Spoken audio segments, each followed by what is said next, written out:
Good afternoon class. છેલ્લે આપણે એકમ કોષની જે ઘનતા છે, દળ છે અને કદ છે તેના વિશે આપણે ચર્ચા કરેલી હતી. એમાં મેં 1.3 અને 1.4 જે ઉદાહરણો જે ગણાવ્યા હતા અને જે 1.5 ઉદાહરણ જે તમને હોમવર્કમાં આપી દીધું તમે બધાએ કર્યું હશે. હવે પછીનો ટોપિક આવે છે ઘન પદાર્થોમાં અપૂર્ણતા. હવે તમને એવો ક્વેશ્ચન થાય કે ઘન પદાર્થોમાં અપૂર્ણતા એટલે શું? અત્યાર સુધી આપણે જે ભણ્યા કે કોઈ પણ ઘન પદાર્થ હોય તેના બે પ્રકાર: સ્ફટિકમય ઘન પદાર્થ. સ્ફટિકમય ઘન પદાર્થમાં જે પરમાણુની ગોઠવણી છે તે એક લાંબો વિસ્તાર ધરાવે છે, જ્યારે અસ્ફટિકમય ઘન પદાર્થ છે તો અસ્ફટિકમય ઘન પદાર્થની અંદર પરમાણુની ગોઠવણી છે તે ટૂંકો વિસ્તાર ધરાવે છે. પરમાણુની ગોઠવણીની વાત કરવામાં આવે તો સ્ફટિકમય ઘન પદાર્થની અંદર જે પરમાણુની ગોઠવણી છે તે ત્રિપરિમાણમાં એક જ પ્રકારની ભાતવાળી અને લાંબા વિસ્તાર સુધી વિસ્તરેલી બહુ વ્યવસ્થિત ગોઠવણી તમને સ્ફટિકમય ઘન પદાર્થમાં જોવા મળશે, જ્યારે અસ્ફટિકમય ઘન પદાર્થની અંદર જે પરમાણુઓની ગોઠવણી હોય છે તે અસ્તવ્યસ્ત ત્રિપરિમાણમાં ગોઠવાયેલી હોય છે. એનો વિસ્તાર પણ ટૂંકો હોય છે. ખ્યાલ આવ્યો? આ સ્ફટિકમય ઘન પદાર્થ અને અસ્ફટિકમય ઘન પદાર્થોની અંદર જે પરમાણુઓની ગોઠવણી છે એના આધારે તેની અંદર ખામી ઉત્પન્ન છે. તમને એવો ક્વેશ્ચન થાય કે ઘન પદાર્થોમાં ખામી ક્યાં જોવા મળે? તો હકીકતમાં ઘન પદાર્થોમાં ખામી નથી હોતી, પરંતુ ઘન પદાર્થો જે પરમાણુઓથી બનેલા છે તે પરમાણુઓની ગોઠવણીમાં તમને ક્યાં ખામી જોવા મળે, અથવા પરમાણુઓની ગોઠવણીમાં ખામી હોય તો તે ખામી જે ઘન પદાર્થ છે તેની ભૌતિક અને રાસાયણિક સ્થિતિના જે લક્ષણો છે એમાં પણ તે અસર ઉદ્ભવી શકે છે. હકીકતમાં પરમાણુની ગોઠવણીની ખામીને લીધે કોઈ પણ જે ઘન પદાર્થ છે તે પછી સ્ફટિકમય ઘન પદાર્થ હોય અથવા તો અસ્ફટિકમય ઘન પદાર્થ હોય તેની અંદર ખામી ઉદ્ભવે છે. જનરલી બે પ્રકારની ખામી અહીંયા તમને જોવા મળશે. તો અત્યારે સતી ખામીને વિજ્ઞાનની ભાષામાં સતી પણ કહેવામાં આવે છે. સતીના બે પ્રકાર છે, બિંદુક સતી અને રેખાક સતી. જે બિંદુક સતી છે તે કોઈ પણ સ્ફટિકમય પદાર્થના પરમાણુ અથવા બિંદુની આદર્શ કોઈ પણ પરમાણુની ગોઠવણી અથવા કોઈ પણ બિંદુની આજુબાજુ જે તેની આદર્શ ગોઠવણી છે એ આદર્શ ગોઠવણીમાં ક્યાંક તમને અનિયમિતતા જોવા મળે તો આ પ્રકારની ખામી છે તેને બિંદુક સતી તરીકે ઓળખવામાં આવે છે. જ્યારે બીજા પ્રકારની ખામી છે સતી છે તેને આપણે રેખાક સતી કહેવામાં આવે છે. તો રેખાક સતીની અંદર જે પરમાણુઓની આદર્શ ગોઠવણી છે, તો કોઈ પણ જે ઘન પદાર્થ છે તે બનેલો જે પરમાણુથી જે પરમાણુની રચના કોઈ પણ ઘન પદાર્થને સ્ફટિક પ્રણાલીની અંદર પણ ગોઠવી શકાય છે તે નાના ભાગને. તો આ નાના ભાગમાં જે રહેલી ખામી જે પરમાણુની ગોઠવણી દ્વારા જ ઉદ્ભવેલી છે, પણ પરંતુ તે બિંદુક સતી કરતાં વધારે પ્રમાણમાં મોટી ખામી ધરાવે છે. તો આ પ્રકારની જે સ્ફટિક પ્રણાલીમાં અને લાંબી ખામી સતી ધરાવતી રચના છે તેને રેખાક સતી તરીકે ઓળખવામાં આવે છે. રેખાક સતીની જે અનિયમિતતા છે તે તમને આખા સ્ફટિકમય ઘન પદાર્થમાં જોવા મળશે. એટલે અત્યારે આપણે રેખાક સતીની ખાલી વ્યાખ્યા સમજવાની છે, તેના વિશેનો અભ્યાસ કરવાનો નથી. પરંતુ સિલેબસની અંદર તમને બિંદુક સતી આપેલો છે, એટલા માટે બિંદુક સતી અને તેના પ્રકાર વિશે હવે આપણે માહિતી મેળવીશું. તો હવે ચાલુ કરીએ બિંદુક સતી. તો બિંદુક સતીના ટોટલ 3 પ્રકાર છે. પહેલું છે તત્વ યોગમિતીયક સતી, અશુદ્ધિક સતી અને બિન તત્વ યોગમિતીયક સતી. તો સૌપ્રથમ તત્વ યોગમિતીયક સતી કોને કહેવાય? પહેલા શબ્દ સમજી લો, તત્વ યોગમિતીયક. હવે કોઈ પણ જે ફોર્મ્યુલા, કોઈ પણ અણુસૂત્ર હોય એમાં FeSO4, NaCl, KCl, NaCl છે તો એક Na એક Cl, એક જેમ એકનો રેશિયો. KCl છે તો એક K ને એક Cl, તો એક જેમ એકનો રેશિયો. એટલે કોઈ પણ પ્રકારના જે ઘન પદાર્થો છે એની રચના છે એમાં જો પરમાણુનો જે રેશિયો છે જળવાઈ રહેતો હોય, કોઈ પણ પરમાણુ ઘટતા ના હોય કે કોઈ પણ પરમાણુ વધતા ના હોય, તો આ પ્રકારની રચનાને તત્વ યોગમિતીય, જેનો અભ્યાસ તમે ધોરણ 9 માં કરી લીધો છે, કહેવાય છે. હવે આ પ્રકારની પરમાણુની જે ખામી હશે, આ પ્રકારના ગોઠવણીની અંદર ખામી જે ઉદ્ભવશે તેને તત્વ યોગમિતીય સતી કહેવામાં આવે છે. તેના 4 પ્રકાર. પહેલા 2 પ્રકાર છે તે તમને બિન આયનીય ઘન પદાર્થો, તમને દરેકને ખ્યાલ છે બિન આયનીય એટલે આયન વગરના, તે બનેલા છે ના હોય તો પરમાણુથી બનેલા હોય તેવા પદાર્થોને બિન આયનીય ઘન પદાર્થો જોવા મળશે. તો આ પ્રકારના બિન આયનીય ઘન પદાર્થોની અંદર આ 2 પ્રકારની ખામી જોવા મળશે. અને બાકીની જે 2 ખામી છે તે આયનીય ઘન પદાર્થો. તમને ખ્યાલ આવવો જોઈએ કે આયનીય ઘન પદાર્થો છે તે ધન આયન અને ઋણ આયનથી બનતી રચના છે. એટલે આ પ્રકારની જે રચના ધરાવતા પદાર્થોની અંદર આ 2 પ્રકારની જે ખામી છે તે ઉદ્ભવશે. ઓકે, શરૂઆત કરી તત્વ યોગમિતીયક સતીના પણ 4 પ્રકાર છે. પહેલો પ્રકાર રિક્ત સતી. ઓકે, રિક્ત એટલે થાય ખાલી. આ એવી સતી છે કે જેની અંદર ઘન પદાર્થની તત્વ યોગમિતિને ખલેલ પહોંચાડતી નથી, પરંતુ આંતરલીય અથવા તો જે તેના ઉષ્માગતિકીય સતીમાં ફેરફાર કરે છે, માટે આને ઉષ્માગતિકીય સતી પણ કહેવામાં આવે છે. રિક્ત એટલે ખાલી. એ વસ્તુ ધ્યાનમાં રાખજો કે કોઈ પણ પરમાણુની જે આદર્શ રચના હોય, પરમાણુની ગોઠવણી, રિક્ત એટલે ખાલી. તો આ જે પરમાણુની ગોઠવણી છે, પરમાણુની ગોઠવણીની અંદર તમને અહીંયા વચ્ચેના ભાગમાં એક ખાલી જગ્યા દેખાય છે. એટલે કોઈ પણ ઘન પદાર્થ કે જેના પરમાણુની ગોઠવણીમાં અમુક જગ્યાએ પરમાણુનું સ્થાન ખાલી હોય તો આ પ્રકારની સતીને રિક્ત સતી કહેવામાં આવે છે. હવે ધારો કે પરમાણુનું સ્થાન ખાલી હશે તો ત્યાં પરમાણુ હશે જ નહીં. પરમાણુ ના હોય તો જે સ્ફટિકમય ઘન પદાર્થ છે, પરમાણુ હાજર ના હોવાને લીધે સ્ફટિકમય ઘન પદાર્થની ઘનતામાં ઘટાડો થશે. આ પ્રકારની જે ખામી છે, જનરલી સ્ફટિકમય ઘન પદાર્થને ગરમ કરવામાં આવે, બિન આયનીય ઘન પદાર્થને જો ગરમ કરવામાં આવે ત્યારે આ પ્રકારની જે રિક્ત સતી છે તેમનામાં ઉદ્ભવી શકે છે. બીજા નંબરે આવે છે આંતરલીયક સતી. હવે આંતરલીયક સતી છે તેના ઘટક પણ આંતરલીયક સતીની અંદર આપણે જોઈ તો આંતરલીયક સતી તમને બિન આયનીય ઘન પદાર્થોની અંદર કે જે પરમાણુ દ્વારા બનેલા હોય એની અંદર જોવા મળશે. પરંતુ અહીંયા પ્લસ પોઈન્ટ એ છે કે જેટલા પણ પરમાણુ આપેલા હશે તે સિવાય વધારાના જે બીજા પરમાણુઓ છે, આ પરમાણુની જે ગોઠવણી છે તેના વચ્ચેના ભાગમાં જે અવકાશો છે ત્યાં વધારાના પરમાણુ ઉમેરેલા હશે.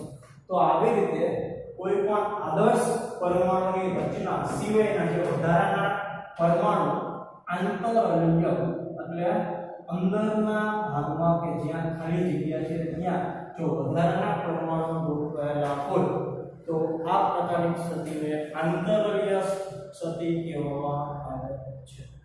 હવે તમને દરેકને ખબર છે કે આદર્શ પરમાણુની ગોઠવણી હોય એના સિવાયના વધારાના આ બધા પરમાણુ છે કે જે આંતરીય ભાગમાં ગોઠવાયેલા છે.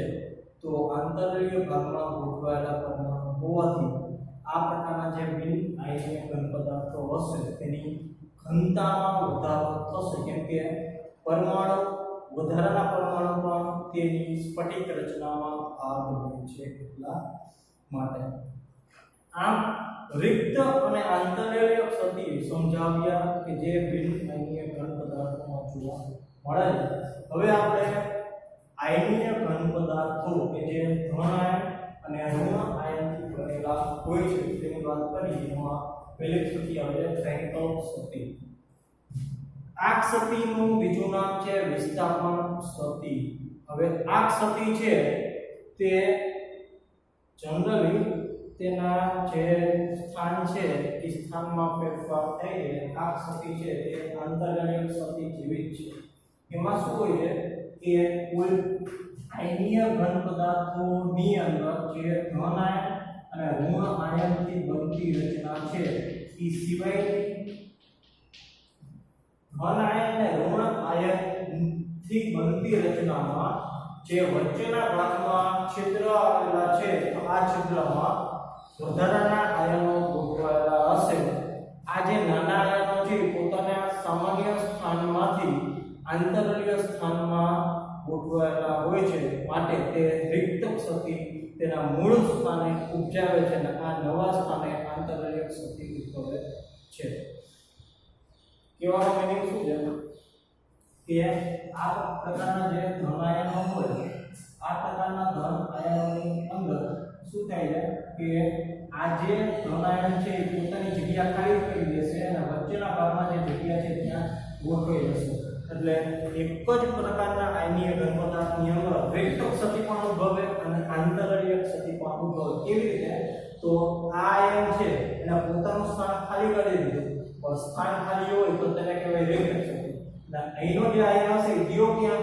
તો અહીંયા વચ્ચેના ભાગમાં જે ખાલી જગ્યા છે ત્યાં ગોઠવાઈ ગયો. એટલે આ જે વચ્ચેના ભાગમાં ગોઠવાયેલી રચના છે તે આંતરીય ક્ષતિ જેવી છે. એટલા માટે આયનીય ઘન પદાર્થની અંદર ફ્રેન્કલ ક્ષતિની અંદર તમને બે રિક્ત અને આંતરીય, પરંતુ આયનીય ઘન પદાર્થના જ આયનો જે સ્થાન અદલા બદલી કરી અને એક જગ્યા ખાલી કરશે અને બીજી જગ્યાએ પોતાનું સ્થાન લઈ શકે. આ પ્રકારની ક્ષતિમાં આયનોની સંખ્યા વધી પણ નથી જતી અને આયનોની સંખ્યા ઘટી પણ જતી નથી. માટે આ પ્રકારના જે પદાર્થો છે એની ઘનતામાં કોઈ પણ જાતનો ફેરફાર થશે નહીં, એની ઘનતા અચળ રહેશે. આ પ્રકારની ક્ષતિ ધન આયન અને ઋણ આયનોના કદ વચ્ચે મોટો તફાવત હોય તે પ્રકારના જે આયનો છે તેની અંદર આ પ્રકારની ક્ષતિ જોવા મળે છે. એના ઉદાહરણ છે zinc sulphide, silver chloride, silver bromide અને સિલ્વર આયોડાઇડની અંદર Zn+2 અને Ag+ છે જે ધન આયનોની કદ કોની સરખામણીમાં તો Cl Br ની સરખામણીમાં નાનું છે. એટલે કે કહેવાનો મતલબ કે બે આયનો વચ્ચે કદનો જો તફાવત વધારે હોય તો આ પ્રકારના વધારે કદના તફાવત ધરાવતા આયનો વચ્ચે આ પ્રકારની જે ફ્રેન્કલ ક્ષતિ છે તે ઉદ્ભવી શકે છે. છેલ્લે આવે છે શોર્ટકી ક્ષતિ. શોર્ટકી ક્ષતિ તે મૂળભૂત રીતે જે બિન આયનીય ઘન પદાર્થોમાં રિક્ત ક્ષતિ છે તેના જેવી જ છે, પરંતુ તમને બધાને ખબર છે કે આયનીય ઘન પદાર્થોની અંદર જેટલા પણ ધન આયનો હશે એટલા તે ઋણ આયનો હશે. વિદ્યુતીય તટસ્થતા આયનીય ઘન પદાર્થોની અંદર જળવાઈ રહે છે, પરંતુ જે આયનીય ઘન પદાર્થોની અંદર જે અમુક આયનો છે તે પોતાની જગ્યાએ હશે નહીં, મતલબ તેનું સ્થાન ખાલી હશે, પરંતુ વિદ્યુતીય તટસ્થતા જળવાઈ રહે. જેટલા ધન આયન ખાલી હોય એટલા તે ઋણ આયન ખાલી હોય. તો આ પ્રકારની જે ક્ષતિ હશે તેને આપણે શોર્ટકી ક્ષતિ તરીકે ઓળખવામાં આવે છે. શોર્ટકી ક્ષતિની અંદર એક વસ્તુ ધ્યાનમાં રાખજો કે આયનોની સંખ્યામાં ઘટાડો થાય છે, માટે તેની ઘનતા પણ ઘટશે. અહીંયા એક ઉદાહરણ આપેલું છે કે NaCl તમે 1 સેન્ટીમીટર ક્યુબ NaCl લ્યો. 1 સેન્ટીમીટર ક્યુબ એટલે 1 ml. હવે 1 ml NaCl ના દ્રાવણમાં આશરે 10 ની ઘાતમાં 22 ઘાત આયનો હોય છે. તો 10 ની ઘાતમાં 22 ઘાત આયનો હોય તો એમાં 10 ની ઘાતમાં 16 ઘાત આયનોમાં એક શોર્ટકિક સદી ઉદ્ભવે છે. 10 ની ઘાતમાં 16 આયનો હોય ત્યારે કોઈ પણ એક આયનની જગ્યા ખાલી રહેશે.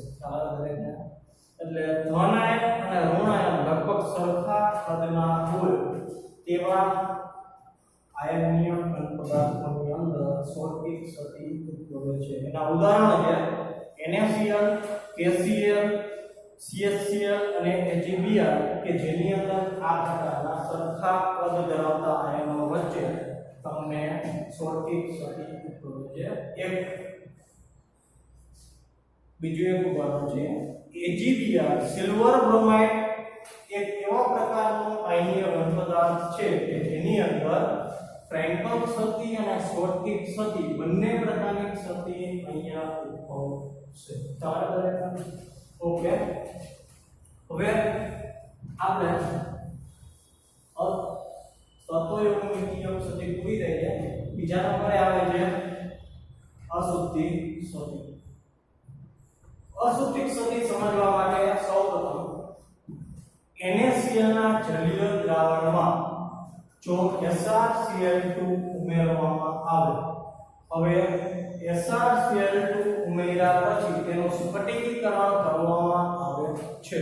સ્ફટિકીકરણ એટલે તેને ઠંડો પાડવામાં આવે.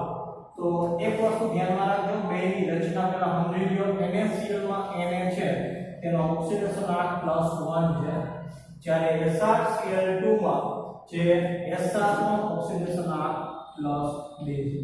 હવે NaCl ના દ્રાવણની અંદર SrCl2 ને નાખેલું છે એટલે શું થશે? એક Sr+2 બે Na+ ને પોતાની જગ્યાએથી છૂટા કરશે. એક Sr+2 આયન છે તે NaCl ની અંદર બે Na+ ને છૂટા કરશે. બરોબર? તો તમને એક ક્વેશ્ચન થયું કે એક Sr છે બે Na છૂટા થઈ જાય તો આ બે માંથી કઈ જગ્યાએ Sr ગોતવશે, બીજી જગ્યાએ શું ગોતવશે? તો બે Na ધારો કે છૂટા થયા એમાંથી એક સ્થાન લેશે Sr+2 પોતે અને બીજું જે Na+ છે તેનું સ્થાન ખાલી રહેશે. કહેવાનો મીનિંગ શું છે કે કોઈ NaCl ના દ્રાવણની અંદર SrCl2 ઉમેરવામાં આવે તો એક Sr+2 દ્વારા બે Na+ છે તે પોતાની જગ્યાએથી છૂટા થઈ જાય. પોતાની જગ્યાએથી છૂટા થયેલા બે Na પૈકી એકમાં Sr+2 પોતે ગોઠવાઈ જશે અને બીજી જે જગ્યા Na+ ની હશે તે ખાલી રાખશે અને બની જશે SrCl2. એટલે આવી રીતે એક સ્થાનમાં પોતે ગોઠવાઈને બીજું સ્થાન ખાલી રાખે તો આ પ્રકારની જે સદીને અશુદ્ધિક સદી તરીકે ઓળખવામાં આવે છે. આ રીતે ઉત્પન્ન થયેલી ધન આયનીય રિક્ત સ્થાનો Sr+2 આયનની સંખ્યા જેટલે જ હોય છે. આ પ્રકારના બીજા ઉદાહરણ CdCl2 અને AgCl2 નું ઘન દ્રાવણ પણ છે. ત્રીજો પ્રકાર આવે છે બિન તત્વ યોગમિતીયક સદી. બિન તત્વ યોગમિતીયક સદી વિશે વાત કરીએ એ પહેલા શબ્દ સમજી લે. બિન તત્વ યોગમિતીય મેં તમને સમજાવ્યું ઉદાહરણ આપે કે NaCl 1:1 નો રેશિયો, KCl 1:1 નો રેશિયો, પરંતુ જ્યાં આ રેશિયો જળવાતો ન હોય તો તેવી રચનાને કહેવાશે બિન તત્વ યોગમિતીય ગોઠવણી. બરાબર? અને એની અંદર જો સદી ઉદ્ભવે તો એને કહેવાશે બિન તત્વ યોગમિતીય સદી. તેના બે પ્રકાર છે, ધાતુ વધારક સદી અને ધાતુ પૂરક સદી. ધાતુ વધારક સદી છે એમાં જે એક ઉદાહરણ આપેલું છે કે NaCl અને KCl ના બે દ્રાવણ છે. હવે એમાં NaCl નું આપણે ઉદાહરણ લઈએ કે ધારો કે NaCl પીગળિત અવસ્થામાં છે. હવે NaCl પીગળિત અવસ્થામાં છે તેને Na+ સોડિયમ બાષ્પની હાજરીમાં ગરમ કરવામાં આવે તો એક વસ્તુ ધ્યાનમાં રાખજો કે NaCl પોતે બનેલું Na+ અને Cl- ઉમેરી છે. હવે જ્યારે આ સોડિયમ બાષ્પ છે એ NaCl ની સપાટી ઉપર Na જમા થશે. Na+ જો સોડિયમની સપાટી ઉપર જમા થાય અને Na+ દ્વારા જે આ જે NaCl ના અંદરના ભાગમાં Cl- હશે એ Cl- બે વિરોધી વિભાગ ધરાવતા આયનો એકબીજાથી આકર્ષાય એટલે Cl તરત પોતાની જગ્યા છોડી દેશે અને આ જે Cl- છે એ Na+ સાથે જોડાય અને NaCl બનાવી અને આ જે NaCl હતું એની ઉપર NaCl નું એક બીજું જે સ્તર છે તે રચશે. પરંતુ આ જે ઉપરનું જે બનેલું હશે શેના દ્વારા બનેલું હશે તો Na+ આવે છે બાષ્પમાંથી અને Cl- આવે છે અંદરથી. એટલે એવી રીતે બે ભેગા થઈ અને NaCl ની ઉપર એક બીજું NaCl નું સ્તર બનશે. હવે અહીંથી Cl- દૂર થઈ ગયું તો એનું સ્થાન તો ખાલી થઈ ગયું. હવે Cl નું સ્થાન ખાલી થયું ત્યાં Na જ્યારે આ જો આ ઇલેક્ટ્રોન છે આ Na જ્યારે Na+ બને ત્યારે આનો જે ઇલેક્ટ્રોન છે તે આ પ્રકારના Cl- ના ખાલી સ્થાનમાં ગોઠવાશે. ને આ પ્રકારના ખાલી સ્થાનમાં ગોઠવાયેલા જે સ્થાન છે તેને F કેન્દ્ર અયુગ્મિત ઇલેક્ટ્રોન દ્વારા રોકાયેલા n આયનીય સ્થાનોને F કેન્દ્ર તરીકે ઓળખવામાં આવે છે. તો આ પ્રકારની સ્થિતિને કહેવાશે ધાતુ વધારો સ્થિતિ. કેમ કે સોડિયમ ઓલરેડી આ સ્ફટિકમાં હતો તે પરંતુ બહારથી પણ બીજો એક સોડિયમનું આયન આની સપાટી ઉપર આવી અને NaCl બનાવીને એની સપાટીમાં વધારો કરે છે અને અંદરના સ્થાનમાં ઇલેક્ટ્રોનને ગોઠવે છે. તો આ પ્રકારની જે સ્થિતિ ઉદ્ભવે તેને કહેવાશે ધાતુ વધારો સ્થિતિ. એક વસ્તુ આપણે દરેકને ખ્યાલ છે કે સોડિયમ ક્લોરાઇડ છે તમે ધોરણ 11 માં પ્રેક્ટિકલ કરેલો છે કે સોડિયમ ક્લોરાઇડ વાળું તમે સોડિયમ ક્લોરાઇડ ની બર્નરની વાદળી જ્યોત ઉપર સળગાવો તો તે પીળા રંગની જ્યોત આપે. થાય છે શું સોડિયમના બાહ્યતમ કક્ષામાં એક ઇલેક્ટ્રોન હોય છે. હવે ઇલેક્ટ્રોન કક્ષકીય ભ્રમણ કરે.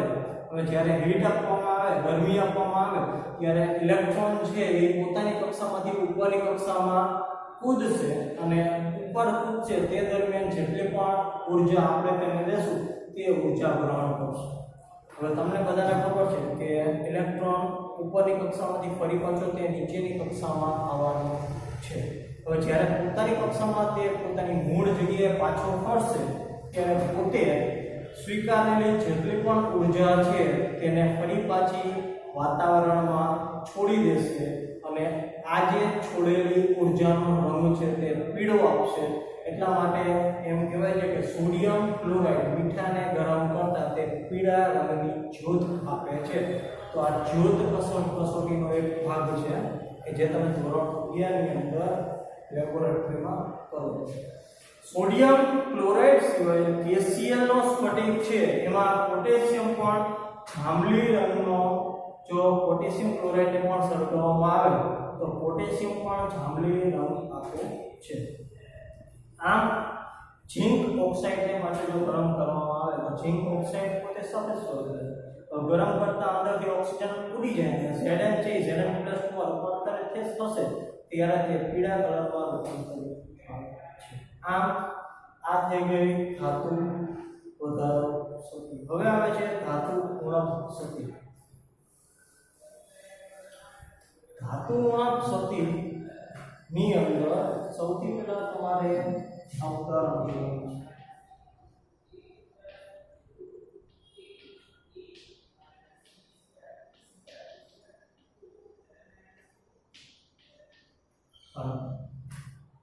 આને કહેવાશે ફેરસ ઓક્સાઇડ. 1:1 નો રેશિયો જળવાઈ રહે છે. એક Fe છે એની સામે એક ઓક્સિજન છે.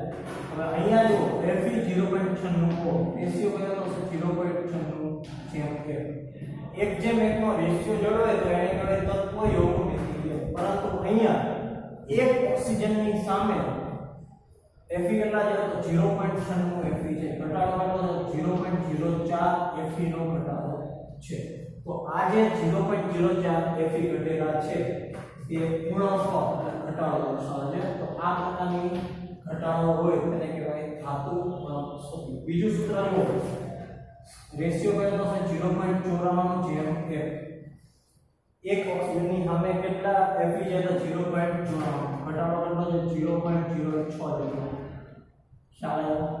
તો આ પ્રકારે તમને સૂત્રની અંદર જોવા મળતો રેશિયો જે પરમાણુના સંખ્યાને આધારે જોવા મળે તો આ પ્રકારની સ્થિતિને ધાતુ ગુણોત્સર્ગ તરીકે ઓળખવામાં આવે છે. આ ધન ભારનો ઘટાડો જરૂરી સંખ્યામાં Fe+3 આયનની હાજરીને કારણે છે. ઓકે, આ ટોપિક આપણે અહીંયા પૂરો કરી દઈએ. હવે પછી આવે છે વિદ્યુતીય ગુણધર્મો. તો કોઈ પણ ઘન પદાર્થ છે વિદ્યુતીય દ્રષ્ટિએ 3 પ્રકારના છે. પહેલું છે વાહક પદાર્થ.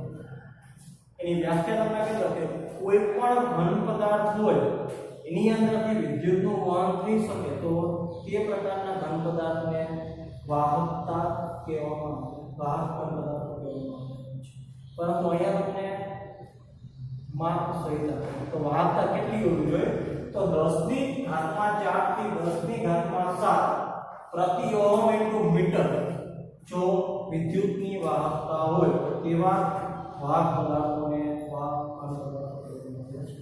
બીજું છે અવાહક ઘન પદાર્થો. આપણી ભાષામાં સામાન્ય કે જે ઘન પદાર્થની અંદરથી વિદ્યુતનું વહન થઈ શકે નહીં તેવા ઘન પદાર્થ.